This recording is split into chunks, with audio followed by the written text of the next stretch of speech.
In the heart of a lush, vibrant forest lived a little finch named Pip.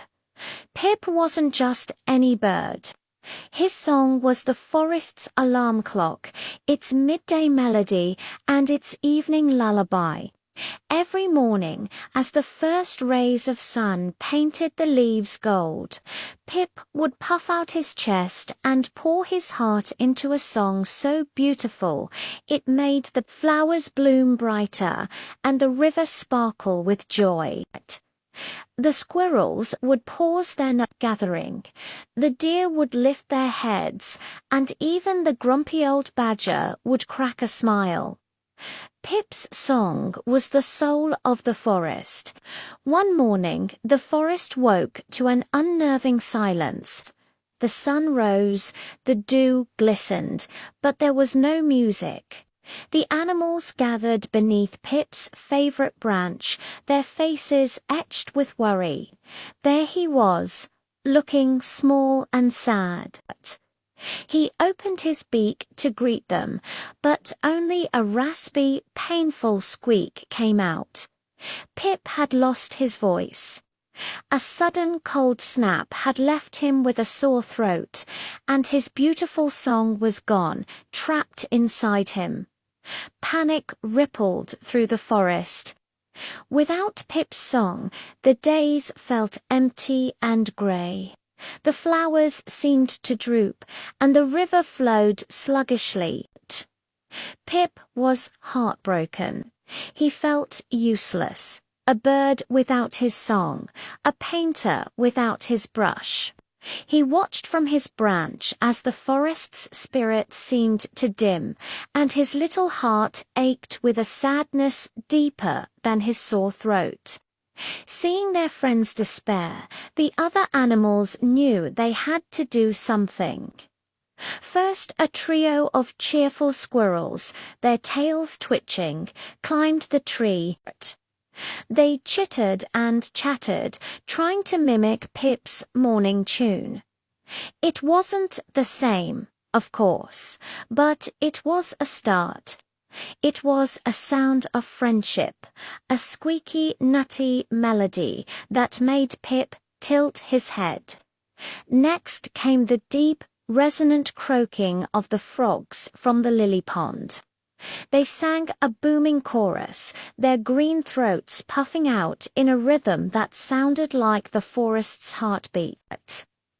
Their song was low and steady, a comforting rumble that seemed to soothe the very roots of the trees. Pip listened, a tiny flicker of hope lighting up in his eyes. Then, the wolves on the distant hill, who usually kept to themselves, lifted their muzzles to the sky. They let out a long, hauntingly beautiful howl. It wasn't Pip's cheerful song, but it was filled with a wild, ancient magic. Their voices carried on the wind, a powerful harmony that spoke of strength and endurance. The sound echoed through the valley, a promise that even in silence, the forest was still strong. Day after day, the animals kept singing. The rabbits thumped a gentle beat with their hind legs, the bees buzzed in a soft, humming symphony, and the wise old owl hooted a gentle melody under the stars. They each offered their own unique voice, weaving them together into a tapestry of sound. It wasn't Pip's song, but it was the forest's song. It was a song of unity, of support, of love. Pip, nestled in his branch, was surrounded by this chorus of care. The squirrels brought him juicy berries, and the deer guided him to the freshest water. He rested his voice and healed his spirit, listening to the music his friends made just for him. He realized his song wasn't just his own, it was a part of something much bigger. One morning, as the sun climbed the sky, Pip felt a familiar tickle in his throat. He took a deep breath, and a single perfect note floated into the air. Then another, and another. His voice was back, clearer and sweeter than ever before. He sang a song of gratitude, a melody filled with the chitter of squirrels, the croak of frogs, and the howl of wolves. The forest rejoiced.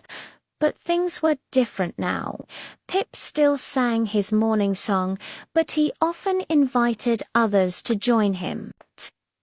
The forest was no longer filled with just one beautiful voice, but with a magnificent choir.